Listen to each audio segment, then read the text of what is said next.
Abraham was favored by God because he was righteous and he did what God wanted.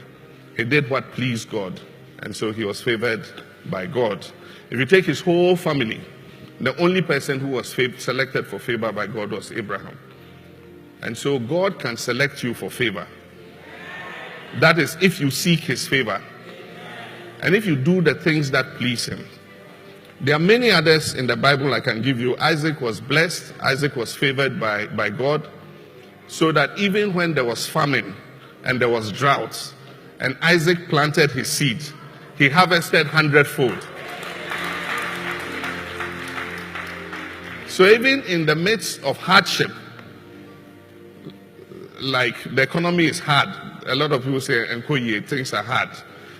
If you seek the favor of God, you will reap 100-fold, even in the midst of hardship.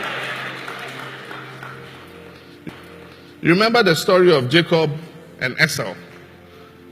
God favored Jacob, and eventually Jacob got the blessings of his father.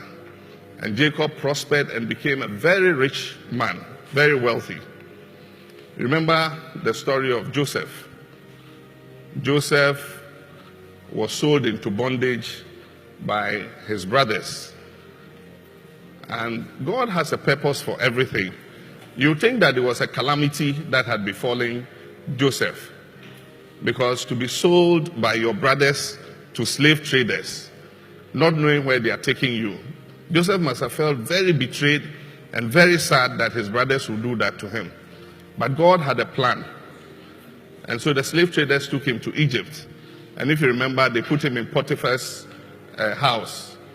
And then he had a problem and he was put in prison.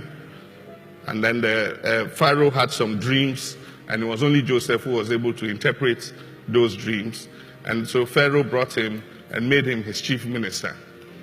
And eventually, it was him who saved his brothers who had sold him into slavery. Because his brothers, there was a famine, and they had no food, and they said, "Let's go to Egypt and look for food." And when they went, their brother was the chief minister, and he gave them food to take back to his father. So that is God's favor. And when it's manifesting, it will manifest in different ways. Initially, you think God has done something to you. You ask yourself, "God, but why are you putting me through this? Why are you doing this to me?" But in the end, when you have hindsight, you see that God was preparing you to manifest the favor that he had placed in you. Amen.